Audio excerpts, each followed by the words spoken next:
जल्दी बिक गई, इसीलिए वो टाइम से अपने पति सियोक के पास पहुंच गई। सियोक अपनी कंप्यूटर ठीक करने की दुकान चला रहा था और साथ ही बहुत सारा जूस पी रहा है, क्योंकि जूस के ढक्कन में कुछ न कुछ प्राइज निकलने वाला था। मी यंग ने अपने पति को जब ये करते हुए देखा तो उसे बहुत डांटा कि ऐसे फालतू पैसे न बर्बाद किया करो, लेकिन अगर वो जीत गया तो वॉशिंग मशीन मिलेगी। ये आइडिया उसे अच्छा लग रहा था। तभी मी यंग ने भी एक बोतल खोली और उसके ढक्कन में फर्स्ट प्राइज निकल आया, हवाई की एक ट्रिप। पहले तो दोनों ने सेलिब्रेट किया, पर फिर घर जाकर मी यंग ने फैसला किया कि वो लोग ट्रिप पर नहीं जाएंगे। उनके पास पैसों की कमी है और एक हफ्ते के लिए दुकान बंद करना बहुत मुश्किल हो जाएगा। उसने सोचा कि जिसकी भी वॉशिंग मशीन निकलेगी मैं उससे ढक्कन बदल लूंगी। ये सुनकर उनकी बेटी नारी भी उदास हो गई। वो घर पहुंची ही थी कि तभी स्कूल से उसकी माँ को मैसेज आ गया। स्कूल में उसने फिर से किसी को मारा था, चोट पहुंचाई थी। जब उसे अपनी इस हरकत के लिए ढेर सारी डांट और मार पड़ी तो उसने रोकर कहा कि सब बच्चे मेरा मजाक उड़ाते हैं, गरीब गरीब बुलाते हैं मुझे, ना तो मेरे पास फोन है, ना कभी मैं छुट्टियां मनाने गई हूँ आज तक। ये सुनकर मी यंग को बहुत बुरा लगा। अपनी बेटी के सोने के बाद रात को मी यंग और सियोक ने बात की। मी यंग ने कहा कि ट्रिप पर चले ही जाते हैं, हमारी बेटी को जिंदगी में थोड़ी खुशी तो मिले। अगले दिन तीनों पासपोर्ट बनवाने गए।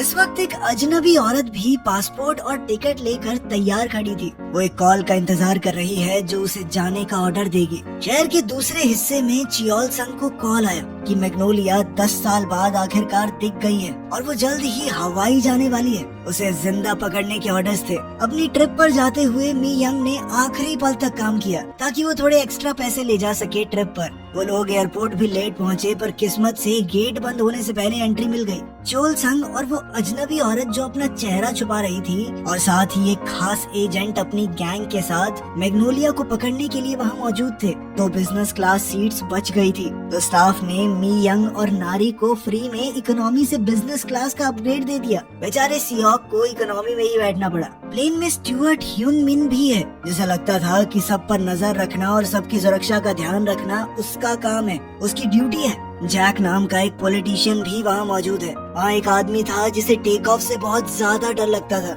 वो नींद की दवाइयाँ लेकर बेहोश ही हो गया। प्लेन के उड़ते ही दुश्मन एजेंट्स मैग्नोलिया को ढूंढने निकल पड़े। उस अजनबी औरत ने ये देख लिया और बाथरूम में छुप गई। तभी ह्यून मिन स्नैक्स लेकर मी यंग के पास आई, लेकिन उससे कुछ ड्राई फ्रूट्स गिर गए। लेकिन मी यंग ने बड़ी तेजी से सब कुछ पकड़ लिया नीचे गिरने से पहले। ये देखकर ह्यून मिन को लगने लगा कि ये औरत तो कोई जासूस है या फिर कोई सीक्रेट एजेंट। सियोन ने जॉन नाम के अपने साथी पैसेंजर से दोस्ती कर ली, जो कि अपनी बेटी और पोती से मिलने जा रहा था। वो अपने साथ एक टेडी बियर भी लाया था उन्हें देने के लिए। कुछ देर बाद मी यंग को पेट में दर्द होने लगा और वो बाथरूम ढूंढने चली गई। इस दौरान उसने अपने पति से कहा कि हमारी बेटी का ध्यान रखो। पहले वॉशरूम में तो वो अनजान औरत घुसी हुई थी, तो मी यंग प्लेन का दूसरा वॉशरूम ढूंढने लगी। इसी दौरान उसका सामना स्पेशल एजेंट से हो गया, जो ऐसे एक्टिंग करने लगी कि हम भी टॉयलेट की लाइन में लगे हैं। वहीं हारेम नाम का एक एजेंट चियोल संग के पास गया, ये बताने के लिए कि मैग्नोलिया नहीं मिली, पर अभी तक उन्होंने बिजनेस क्लास को चेक नहीं किया है, क्योंकि वहाँ जाना अलाउड नहीं है ना। चियोल संग ने फैसला किया कि अब और इंतजार नहीं करना चाहिए और उन्हें जल्द से जल्द ऑपरेशन शुरू करना होगा। ह्यून मिन ने ये बात सुन ली और अपनी साथी एयर होस्टेस को बताने गया कि कुछ गड़बड़ होने वाली है प्लेन में, लेकिन एयर होस्टेस ने उसकी बात नहीं सुनी, क्योंकि वो हमेशा ही ऐसे करता रहता है। उसे ऐसा लगता है कि हर एक बंदा एक जासूस है। तभी कुछ लोगों ने प्लेन को हाईजैक कर लिया। चियोल संग ने एयर होस्टेस को बंदी बना लिया और फिर कैप्टन के पास गया ताकि प्लेन की दिशा को बदला जा सके। बाहर चियोल संग के आदमी सभी पैसेंजर्स को एक जगह इकट्ठा कर रहे थे। गैंग के सबसे ढीले ढाले आदमी को बाथरूम चेक करने का काम मिला, लेकिन उसने मी यंग को अंदर ही छोड़ दिया, क्योंकि जब उसने दरवाजा खटखटाया तो किसी ने खोला नहीं। वो इतना आलसी आदमी है कि कौन इंतजार करे। फिर वो प्लेन के आखिर में एक कमरे की चेकिंग करने गया, लेकिन अचानक प्लेन को झटका लगा जिससे दरवाजा बंद हो गया और कार्ड दरवाजे के आगे आ गए, जिससे वो आदमी वहीं बंद हो गया। दूसरी तरफ उस पॉलिटिशियन जैक को लग रहा था कि हाईजैक उसके चक्कर में हुआ है, लेकिन एजेंट्स ने उससे कुछ बातचीत तक नहीं की और चुपचाप बाकी लोगों के बीच में बैठा दिया। जल्द ही South Korean national security agency को हाईजैक की खबर मिल गई, लेकिन वो बेफिक्र हैं क्योंकि प्लेन में उनका एक एजेंट है। लेकिन उनका जो सीक्रेट एजेंट प्लेन में था, ये वही आदमी है जो टेक ऑफ से बहुत ज्यादा डर रहा था और भाई अब नींद की गोलियां खा के पूरी तरह बेहोश पड़ा है। वो तो हिलाने पर भी नहीं उठ रहा था।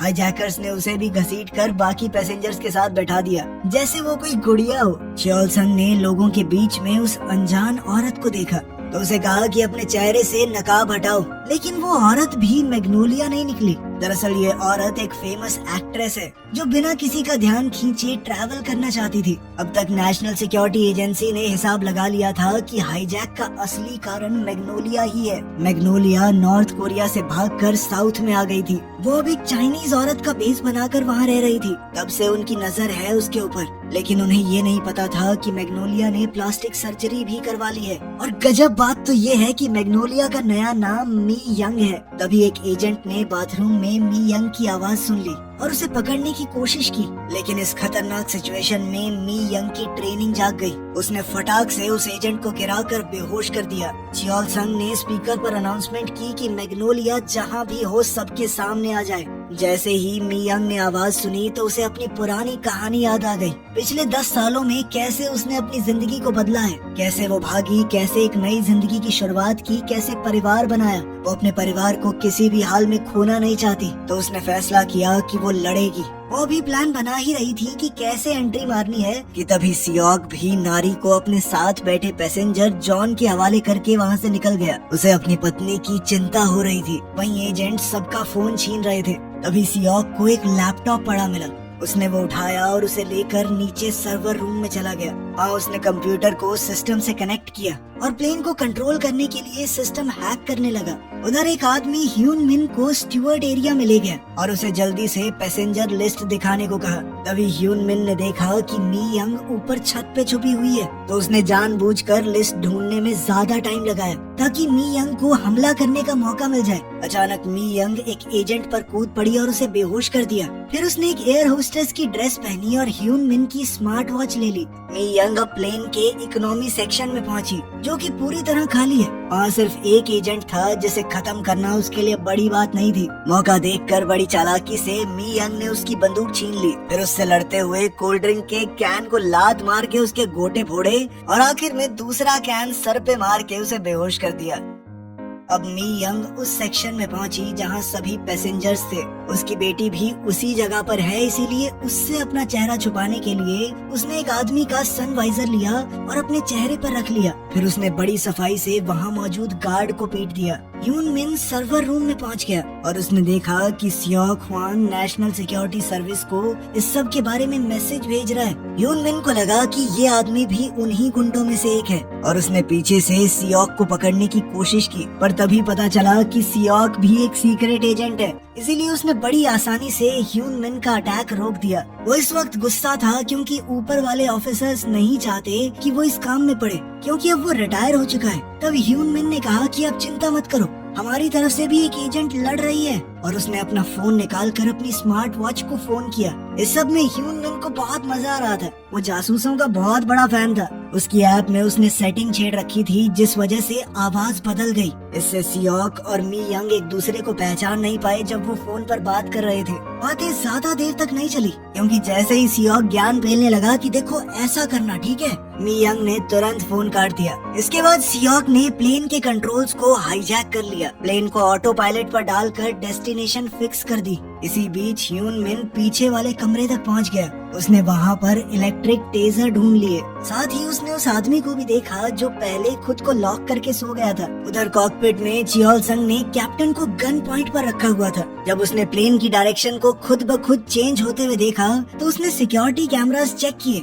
जैसे ही उसने सियोक को कंट्रोल्स छेड़ते हुए देखा, उसने नीचे जाकर उस पर बंदूक तान दी। इस बीच हारिम ने मी यंग को ढूंढ लिया था और उन दोनों के बीच में लड़ाई शुरू हो गई। वो बाकी छोटे मोटे एजेंट से ज्यादा ताकतवर था, इसलिए मी यंग को उसे हराने में थोड़ा ज्यादा वक्त लगा। 2-3 बार वो मुश्किल में पड़ी, उसका सनवाइजर भी बीच से कट गया, लेकिन आखिर में उसने हारिम को हरा ही दिया। लेकिन उसकी जीत ज्यादा देर तक नहीं टिकी। तभी चियोल संग वहाँ आ गया, जिसने सियोक को बंदी बना रखा था। तभी मी यंग भागकर वहाँ गई कि मेरे पति को कहाँ ले जा रहे हो। इस पर चियोल संग ने बताया कि तुम्हारा पति हमेशा से एक गवर्नमेंट एजेंट था। ये सुनकर मी यंग चौंक गई, लेकिन फिर भी उसे अपने पति की चिंता थी। इसीलिए जब चियोल संग ने सियोक पर चाकू फेंका तो मी यंग ने तुरंत उसे रोक लिया। ये देखकर चियोल संग तुरंत समझ गया कि मी यंग ही मैग्नोलिया है।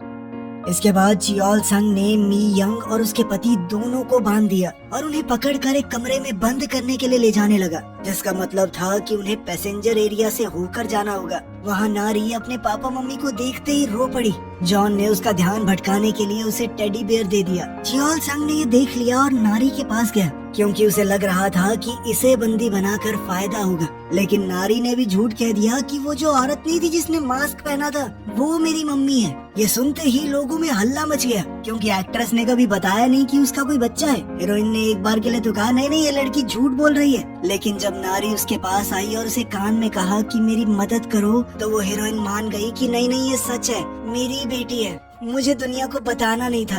अब पीछे के कमरे में मी यंग को लग रहा था कि उसकी शादी एक झूठ है, लेकिन सियोक ने बिना वक्त बर्बाद किए पूरी कहानी सुना दी। उसने बताया कि कई साल पहले मैं एक एजेंट था, मुझे तुम्हारे ऊपर नजर रखने का काम मिला था, लेकिन अब मैं सरकार के लिए काम नहीं करता, रिटायर हो चुका हूँ। उस दिन जब कुछ गुंडे मुझे तंग कर रहे थे तो तुमने मुझे बचाया था, मेरे साथ अपना खाना बांटा। मैं उसी दिन से तुम्हारे प्यार में पड़ गया था और तुमसे मिलने के कुछ समय बाद ही मैंने रिटायरमेंट ले ली थी। मुझे इस बात से फर्क नहीं पड़ता तुम्हारा असली नाम मैग्नोलिया है, तुम लोगों को मारती थी। जरूरी बात ये है कि तुम मेरी पत्नी हो और मेरी बेटी की माँ। उसकी बातें सुनकर मी यंग खुशी के आंसू रो पड़ी। उधर पैसेंजर्स के पास एक आदमी को वो चाकू मिला जो मी यंग ने अपने पति को बचाने के लिए पकड़ा था। उस आदमी ने उस चाकू की मदद से लोगों के बंधे हाथ खोल दिए, लेकिन वो लोग ज्यादा कुछ कर नहीं पाए क्योंकि एक एजेंट वापस आ गया। लेकिन असली तमाशा तब शुरू हुआ जब अचानक से दो पैसेंजर खड़े हो गए और उस एजेंट को पीट पीट कर गिरा दिया। ये दोनों हारिम के आदमी निकले। वो कॉकपिट में जाकर अपने बॉस हारिम के साथ जुड़ गए। उन्होंने च्योल संग को लात मार कर गिरा दिया और कहा कि अब पूरा कंट्रोल हमारे हाथ में है। च्योल संग मी यंग को गवर्नमेंट को देना चाहता था, लेकिन हारिम जानता था कि मी यंग को तो और भी बहुत लोग ढूंढ रहे हैं। जो उसे सबसे ज्यादा पैसे देगा उसे ही मी यंग मिलेगी। हारिम बहुत ही ज्यादा बेकार किस्म का आदमी है। च्योल संग का तो सिर्फ ये प्लान था कि वो मी यंग को लेकर भाग जाए, लेकिन हारिम को किसी और की जिंदगी की परवाह नहीं थी। उसका प्लान था कि हम तो जहाज से बाहर छलांग लगाएंगे पैराशूट पहन के, और साथ ही प्लेन को क्रैश भी करवाऊंगा मैं, ताकि सब लोगों को लगे कि सारे गुंडे अंदर ही मर गए, मुझे कोई ढूंढेगा भी नहीं। च्योल संग ने उसे रोकने की कोशिश की, पर हारिम के आदमियों ने उसे तुरंत गिरा दिया और पकड़ कर ले गए। हारिम ने पायलट को मजबूर किया कि प्लेन को फुल स्पीड से नीचे ले जाओ। ये देखकर सभी पैसेंजर्स पैनिक होने लगे।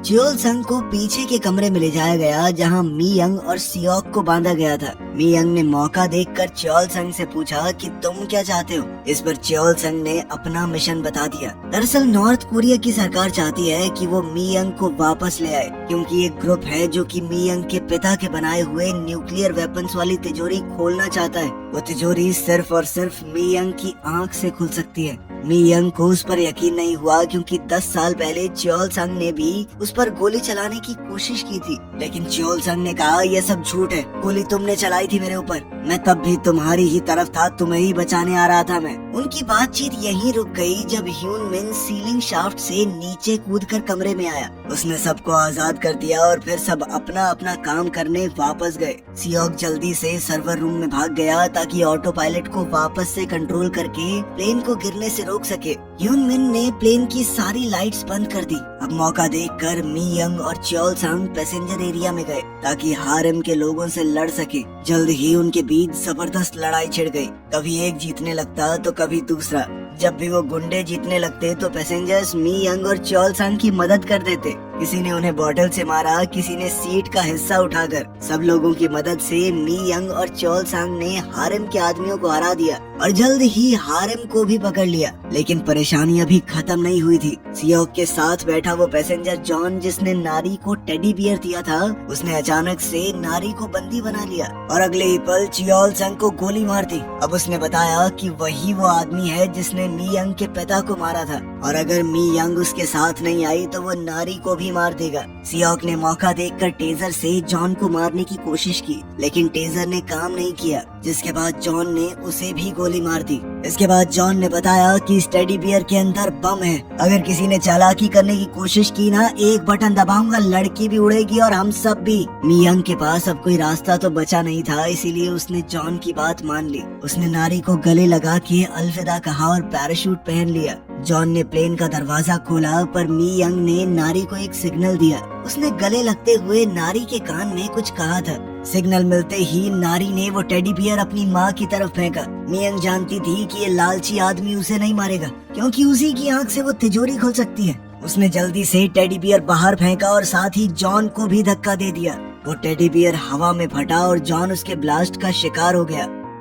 इधर सियोक भी जिंदा था, क्योंकि उसने बुलेट प्रूफ जैकेट पहनी हुई थी, जो कि चोल सांग ने उन्हें प्लान शुरू करने से पहले दी थी। अब उनका परिवार एक बार फिर से मिल गया। चोल सांग ने पैराशूट उठाकर कहा कि तुम लोग ऐसे ही खुश रहना। फिर वो प्लेन से कूद गया ताकि गवर्नमेंट उसे लैंड होने पर पकड़ न ले। सारे दुश्मन एजेंट्स को सीट्स पर बांध दिया गया। नेशनल सिक्योरिटी एजेंसी को मैसेज भेजा गया कि सब कुछ ठीक है। पायलट को ऑर्डर्स दिए गए कि प्लेन को साउथ कोरिया वापस ले आओ, ताकि इस पूरे केस की छानबीन की जा सके।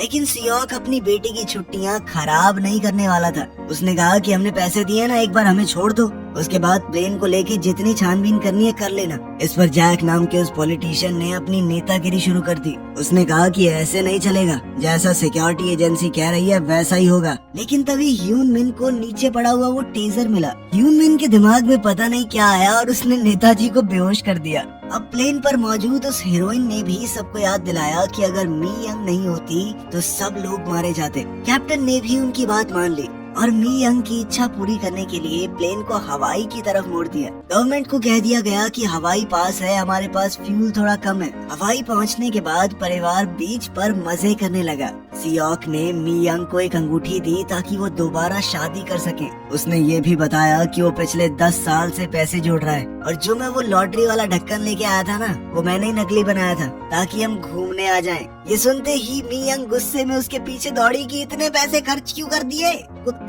जबकि नारी आराम से बीच पर धूप सेक रही थी। प्लेन में अब सिर्फ एक आदमी बचा था। ये वही था जो पहले गोलियां खाकर सो गया था। भाई अब जागा और उसने अपने फोन में देखा कि 100 से ज्यादा मिस कॉल्स थी। कुछ देरों बाद टीवी कैमरास के साथ कुछ रिपोर्टर्स मी यंग की दुकान पर आए। प्लेन को बचाने के लिए उन्हें फ्री डिज्नीलैंड की ट्रिप दी गई थी। ये सुनकर नारी तो बहुत खुश हो गई, पर मी यंग और सियोक घबरा गए, क्योंकि प्लेन में चढ़ने से अब उन दोनों को डर लगने लगा था। वीडियो पसंद आई तो लाइक कर देना, चैनल को सब्सक्राइब कर लेना। मिलते हैं अगली वीडियो में।